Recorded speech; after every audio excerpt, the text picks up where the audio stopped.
Today we're here with Dr. Lee Phillips, an attorney of the United States of America who works on the field of taxation, assets protection, business planning, tax planning, and has a great experience on these fields for almost 40 years working and helping the businessmen, the entrepreneurs to, as he generally say, to get more money from the law, from understanding the law, from knowing more law deeply. Dr. Lee Phillips, thank you so much to this interview today. My pleasure, Silas. Thank you so much for having me. All right. Well, let's start by asking you to introduce yourself, talking about your experience, which is really wide. Well, I'm, like you said, an attorney in the United States. I'm actually a counselor to the United States Supreme Court. And not many attorneys in the United States can say that.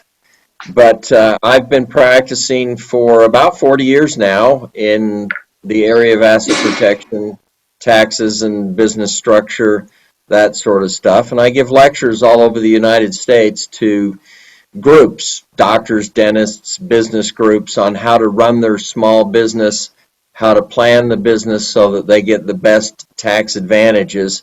And as a lawyer, you know that if you help your client plan their tax structure and how they spend their money and so on, then they can generate an entirely different tax result at the end of the year. So what you do during the year makes a huge difference at the end of the year, and I try and help people get the best tax outcome and the best asset protection outcome from their business structure or what they're doing. I've written about 13 books. Well, pretty much around this subject.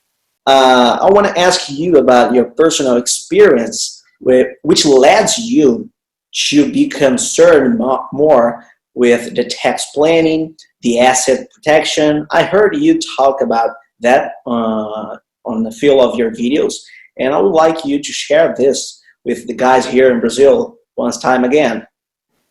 I'm actually trained as a geologist. I have a bachelor's degree in geology, and I have a master's degree in chemistry. And then a law degree, a doctorate in law. And I wasn't worried about asset protection or taxes or anything else. And I got very, very sick when I was 29 years old, and I spent a year in the hospital. And then I couldn't work for 3 years. And we lost, my wife and my 3 children and I lost everything. And so I became interested in asset protection, because asset protection isn't just protection against the lawsuit. When you say asset protection, people automatically say, oh, the lawsuit, that's what's going to get me. No, actually it's a lot deeper than that, because I lost everything because I got sick. I wasn't doing anything wrong. I just got sick. And so I started to worry about asset protection and taxes and business planning, that sort of thing, because I lost I had a chemistry company, and I lost it when I was sick. And, you know, we lost everything. So asset protection became very personal to me. And that's how I got into thinking about asset protection and studying it. When I say asset protection, you say lawsuit. No, taxes are your biggest asset protection threat, because the taxes take more of your money than anything else. So isn't that a threat against your assets? So we need to plan taxes, and we need to prepare for what would happen if you got sick and had to abandon your business. And these are questions that I ask that most attorneys never do ask. They don't understand because they haven't been through it. And I've been through it, which is different. Well, that's really a different point of view of someone who lived a period of a hard situation, and from that you took a great experience, and congratulations for that, because a lot of people just give up and unfortunately ends up on a bad life. How hard was to recover since you lose everything? How it was practically on those days? It was difficult to recover. When I got through being sick, they didn't expect me to live, and nobody would ever hire me. And I couldn't get a job. I could get lots of interviews, but never got a job because the doctors would say I only had 1 year left to live. And that was a long time ago. I tricked them. But so I had to do something that I could do by myself. And so as an attorney, I started to write wills and trusts for people. And then I learned how to do that, and I learned that attorneys were, I'm going to say, setting up people to fail intentionally, because then they'd come back in and charge the people more money to clean up the mess. And so I started to write to try and warn people about the, I'm going to say, dishonesty that was in the legal profession. And then I started to speak, and so I've spoken and written. I've spoken to millions of people in live audiences and tried to tell my story and tell them what they need to know in order to protect themselves from the bad lawyers and from the innocent mistakes that, not really even mistakes, but the innocent things that can happen to people that would threaten their financial security. Mm-hmm. I think this commentary teach us to take things more seriously, because we are dealing with the patrimony, with the money, with the asset of someone else. And if we are irresponsible, if we do not study it really deeply, we may put the other person on a very hard situation. For example, if the reason we use trusts in estate planning in the United States is to avoid what we call probate, the legal aspect of what happens after somebody dies. Mm-hmm. And the lawyer will charge a lot of money for the trust, but won't teach the people how to use the trust. And if the people don't use the trust, then it doesn't do them any good, and they have to go back and probate all of the assets when when mom or dad dies. So it's a mistake on the lawyers not to teach the people how to use it. And I've tried very hard to teach people why you do something in the legal system. And it was something that was hard for me to learn, because I would ask attorneys, why do you do this? Why do we do it this way? And they don't know. That's just the way we've always done it. Well, yeah, but why? And they don't know. My thought is, if I can teach people why they need to do something, then they can do it and everything will be okay. Well, this is a very beautiful sense of responsibility and really taking the thing seriously, as I really believe it needs to be.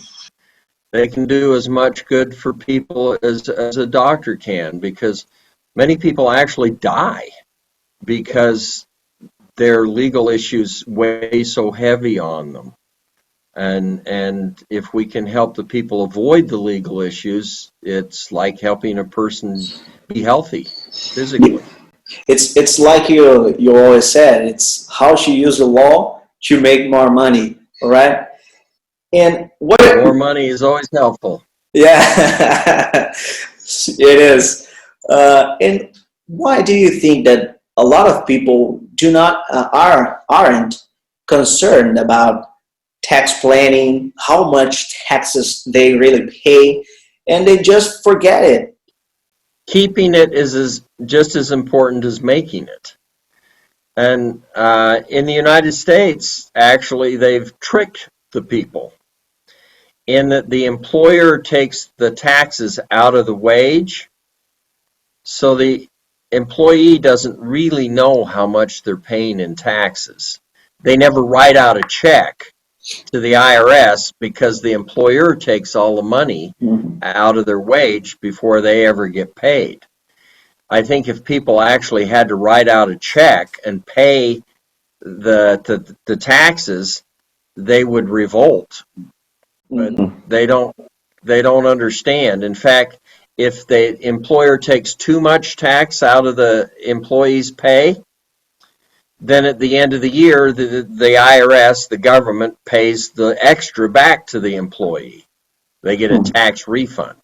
And I meet many people who say, "Oh, I don't pay taxes. I get a refund." Well, what that means is they paid too much in taxes as they went along, and yeah, they got a refund, but they paid a lot in taxes too, and they don't understand really how much they pay in taxes. Can I do a demonstration for you that shows you what taxes do to people? Oh, please. If you take $1 and you double it 20 times, or a money, what's the Brazilian currency? I can't remember. Real. Real. Okay. I'm going to use $1 because I know the number. Okay. If I take $1 and I double it 20 times, $1, $2, $2, $4, $4, $8, $8, $16, $16, $32. You understand? So I'm going to double it. I get $1,048,000.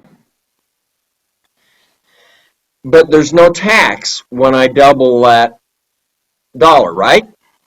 So let's do a tax. Let's do a 40% tax.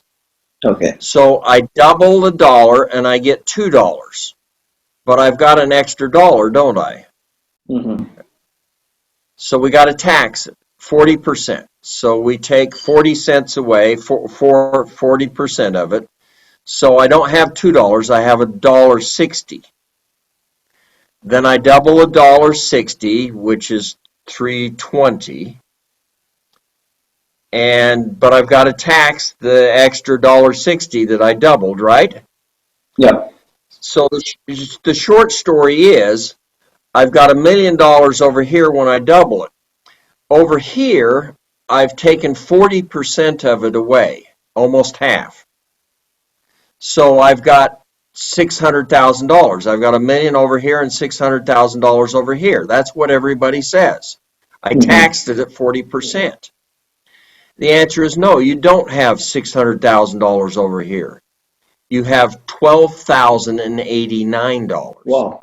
So I've gone from $1,048,000 to $12,098. That's what the tax does. So it's devastating what taxes do to an investment. Yeah. Well, I'm really happy to have this interview with you. And to end this interview, I want to ask you about something you said on one of your videos about thinking what is the tax consequence of a business you're doing, a movimentation of money, patrimony. Why is it important thinking about the tax consequence? Well, whenever you transfer an asset, whenever you do something in your business, you have to think, what is the tax consequence going to be? What can I do this differently to get a different tax result? And sometimes you can do it differently and get a different tax result. And if you always ask that question, what's the tax going to be? Then that allows you to plan so that you don't have to pay as much tax. Well, that's really important. I thank you again, Dr. Lee Phillips, for this interview. When all this situation we're being through is over, I plan to make a visit to you personally on the state of Utah. Am I right? Okay, we would love to see you, Silas. Maybe I've never been to Brazil. I'd love to come sometime. It will be a pleasure. It will be a pleasure to receive you here and talk to our businessman here in Brazil. Good. Thank you.